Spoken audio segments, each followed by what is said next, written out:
आज से 25 ईयर्स पीछे लाइट नहीं था, कोई ऐसा वही आदमी इस समय आदमी आता जाता नहीं था। इधर पे लोग पुराने लोग कहते हैं कि निकल करके लोग बैठते थे गंगा जी में से, मतलब आत्मा है।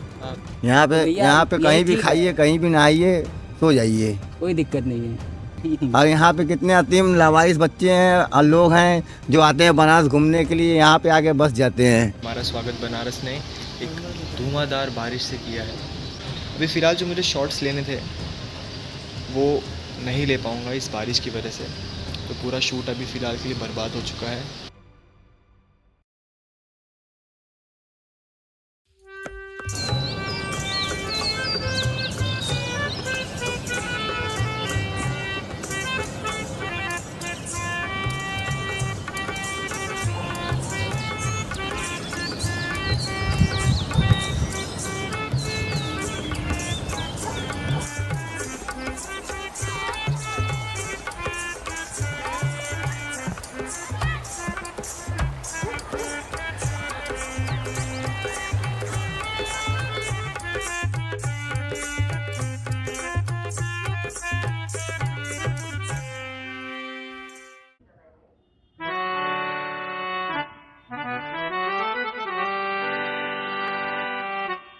आपका स्वागत है महादेव की नगरी काशी में, भारत के आध्यात्मिक दिल में।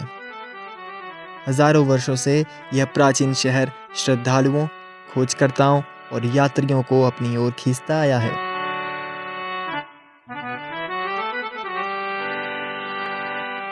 वाराणसी में हर कोना किसी की कहानी कहता है, हर कदम इतिहास की गूंज में डूबा है।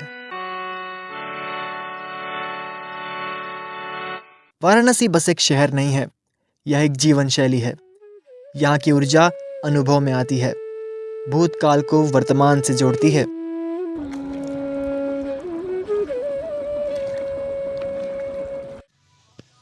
फ़िलहाल मैं उन गलियों में घूम रहा हूँ जो पूरे विश्व में बहुत ज़्यादा प्रसिद्ध है, बहुत ज़्यादा।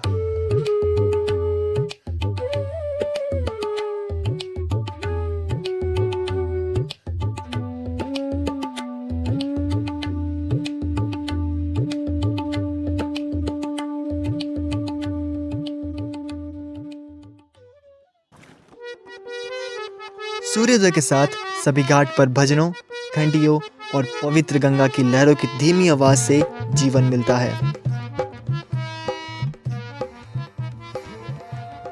अच्छा, बनारस को प्राचीन शहर सिर्फ ऐसे नाम से नहीं दे दिया है, प्राचीनता यहाँ के कण कण में बसी है।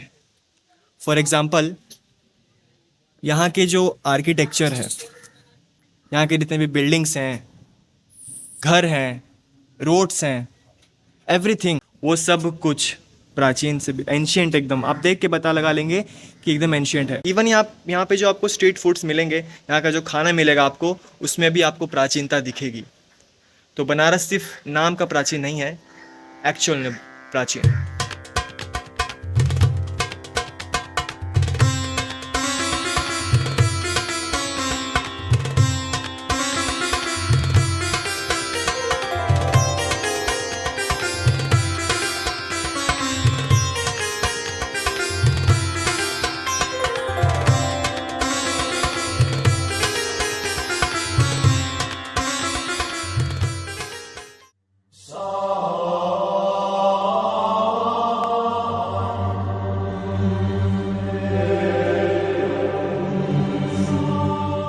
आगे हम अपनी यात्रा पर पहुंचे हैं जहां इतिहास और धर्म की अनमोल धाराएं मिलती हैं। हम आज आपको ले जाएंगे सारनाथ, वाराणसी के पावन स्थल पर, जहां बौद्ध धर्म के महात्मा बुद्ध ने अपना पहला उपदेश दिया था।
धीरे से दिन ढल रहा था।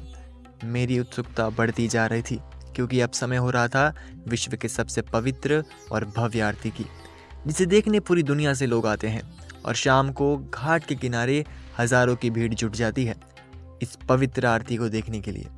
चले हम भी इस आरती में शामिल होते हैं।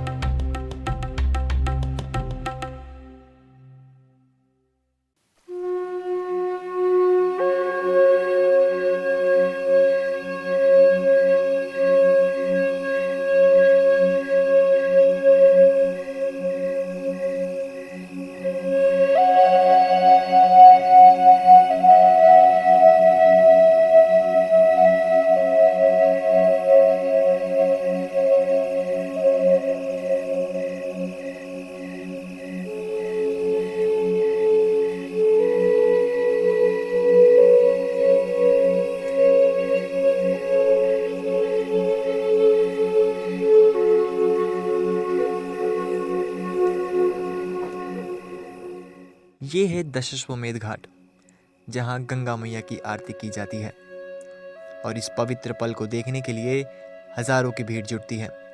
आरती का समय सांझ 7 बजे का होता है। उसके पहले से ही यहाँ हजारों की भीड़ जुट जाती है।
आरती खत्म होते ही हम चल पड़ते हैं मणिकर्णिका घाट की तरफ।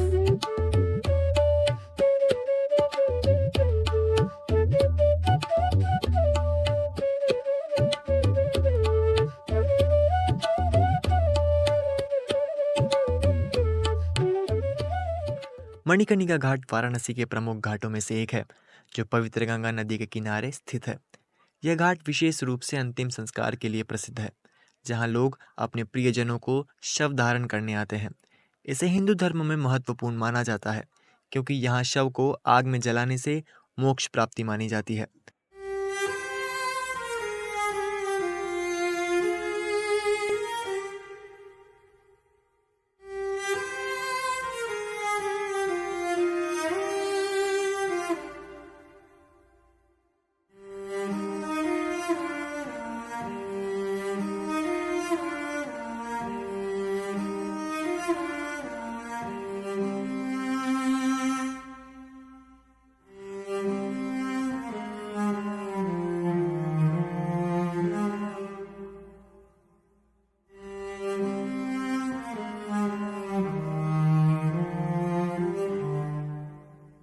मोह माया सब कुछ यहाँ सिमट जाते हैं, सारे रहस्य खाक से लिपट जाते हैं। दुनिया का सत्य तुम्हें राख सिखा देगा, जीवन का मर्म सम्मुख दिखा देगा। यहाँ अग्नि जलती दिन रात है, यही बनारस के मणिकर्णिका घाट है। यहाँ जीने से ज्यादा मरने में विश्वास है।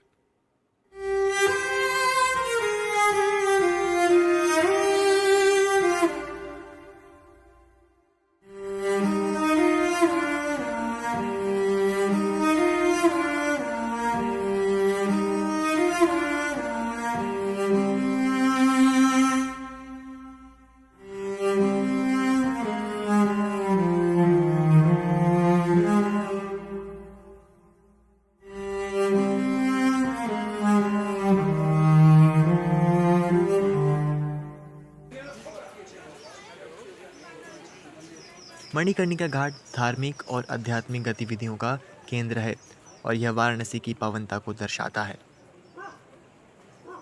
घाट पर घूमते घूमते हमें ये विदेशी यात्री मिलते हैं जो हमें अपने बनारस की इस यात्रा के अनुभव के बारे में बताते हैं। आइए सुनते हैं। Hello guys, my name is Danny. I'm from Spain, from the south of Spain. The name of my city is Cádiz, and I'm a really happy traveler here in India. Varanasi was I have been around whole India, you know, south, north, east, west, and always I wanted to come to Varanasi because you know it's a different way to live the death. Because in Spain, for example, when somebody death, we are so sad and just we do our ceremony. But in Varanasi, you see that everything start and everything finish. And this is what I think that the people should treat the life and the death, no? That's what it is. So, yes. घाट केवल अनुष्ठानों के लिए स्थान नहीं है, वहाँ जीवन का संघर्ष होता है, कहानियाँ साझा की जाती हैं और आत्माएं आराम पाती हैं।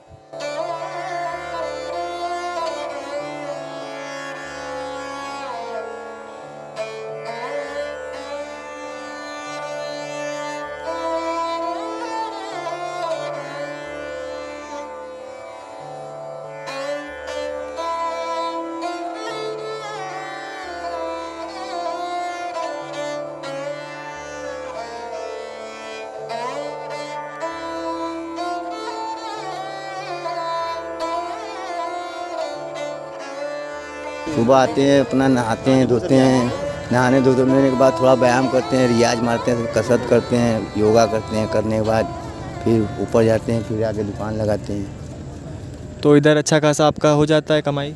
क्या है, बस उसी में चलता है, दाल रोटी नमक चल रहा है और क्या, बस खाली अपना ही बस चलता रहता है उसमें। जब यहाँ के लोग यहाँ पे कुछ नहीं कर पाएंगे तो बाहर जाके क्या करेंगे? अपने प्रदेश अपने देश अपने प्रदेश में जो कुछ मिल जाएगा सब कुछ मिल जाएगा, बाहर वो सुविधा नहीं ना मिलेगी। उधर बाबा काशी विश्वनाथ है और माँ गंगा है, बस यहाँ नहाइए वहाँ खाइए, बस गंगा जी आके सोइए, आराम से पड़े रहिए, सेती की चंदन हरामी को होता है, मारिए एकदम पड़े रहिए, भोलेनाथ का भजन करिए, काशी में और कुछ नहीं। ओम नमः शिवाय, ओम नमः शिवाय जाप भी करते रहिए, देखिए दक्षिणा आपके आगे फेंकाता रहेगा, ओम नमः शिवाय, ओम नमः शिवाय, ओम नमः शिवाय। लेकिन वाराणसी केवल पूजा का शहर नहीं है, यह संस्कृति और रचनात्मकता का एक जीवंत केंद्र भी है। पुराने शहर के भीड़-भाड़ बाजार से लेकर घाट पर संगीत की जीवंत संस्कृति तक, वाराणसी ऊर्जा और विविधता से भरा हुआ है। बनारस आप दो प्रकार से इसको महसूस कर सकते हैं। एक आध्यात्मिक रूप तो इसका है ही है। अब आप अगर आध्यात्मिक रूप से चलते हैं तो ये आपको एक दूसरा ही अनुभव देगा, यही बनारस, यही काशी। और यहाँ पे आप अदर मतलब कि आध्यात्मिक से अलग हट करके लौकिक रूप में भी जाते हैं तो ये आपको दूसरा रूप यही बनारस में मिलेगा। और बनारस का असली सूबे भोर में सुबह बनारस बोला जाता है इसको, सुबह बनारस आपने नाम सुना हो। तो सुबह के समय अगर आप यहाँ पर कुछ भ्रमण करते हैं या सुबह के समय किसी का बहुत ऐसे आपको अच्छे अच्छे संत मिलेंगे स्नान करते हुए, ध्यान लगाते हुए, ये 3 बजे ब्रह्म मुहूर्त में उठते हैं वो लोग। और इसी पंचगंगा पर तो स्पेशल आपको मिलेंगे 2-3 उस समय 3 बजे रात को। ठंड हो, गर्म हो, बरसात हो, किसी भी स्थिति में उनका वो पूजा छूटता नहीं।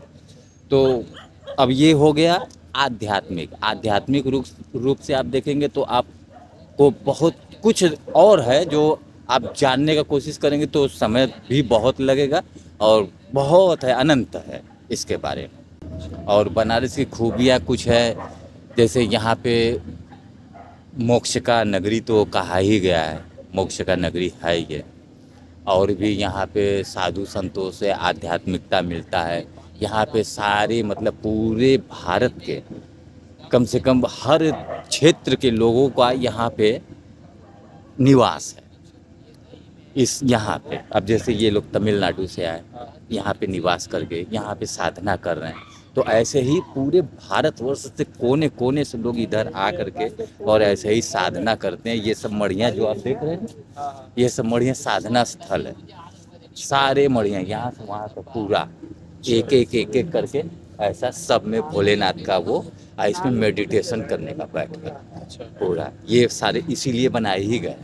तो अब चूंकि इतना वो समय बदल गया, पहले जैसा नहीं रहा। नहीं तो पहले इतने आदमी इधर नहीं दिखते थे, लाइट नहीं था इधर। आज से 25 ईयर्स पीछे लाइट नहीं था, कोई ऐसा वही आदमी इस समय आदमी आता जाता नहीं था, इतना मतलब कि वो था। अभी थोड़ा सरकार बदला, थोड़ा उसका बहुत प्रोग्रेस हुआ, बहुत ज़्यादा। पहले ऐसा था ही नहीं, एकदम भूतिया। यहाँ पे तो लोग आता नहीं थे, पंचगंगा घाट इधर पे लोग पुराने लोग कहते हैं कि निकल करके लोग बैठते थे गंगा जी में से, मतलब आत्माएं निकल कर बैठते थे, ऐसा लोग बोलते थे, मैं देखा नहीं, लोग बोलते थे।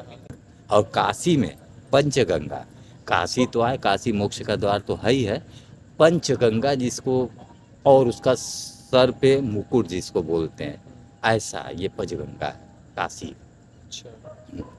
मणिकर्णिका पंचगंगा ये बहुत, समझ लीजिए कि कोई एक साल में कार्तिक का एक महीना आता है, ये जो बांस देख रहे हैं ये कार्तिक महीने में लगता है आकाशदीप, और सिर्फ इसी पंचगंगा घाट पे ही लगता है।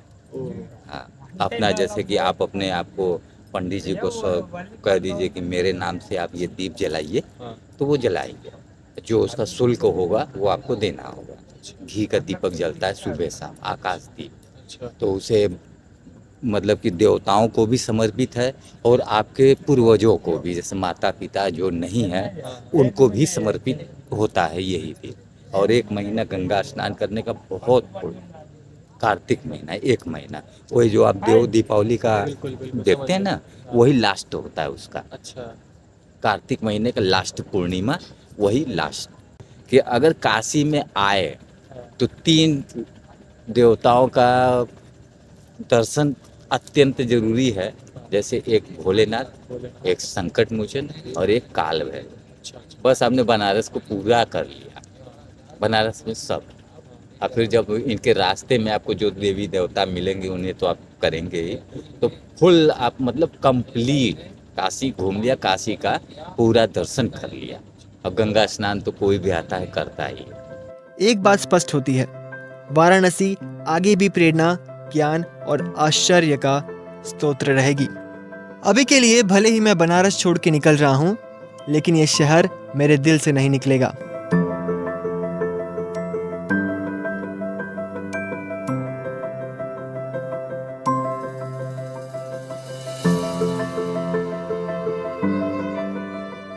कि तुम जीने में खुशी रखते होंगे, अपने शहर में हमें मरने का जुनून है।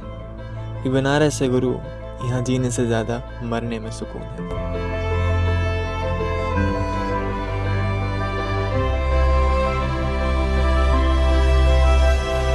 तो मिलते हैं फिर किसी ऐसे ही एक आध्यात्मिक शहर में। फिलहाल के लिए आप चैनल से जुड़े रहने के लिए सब्सक्राइब जरूर से कर लें। तो बोलिए हर हर महादेव।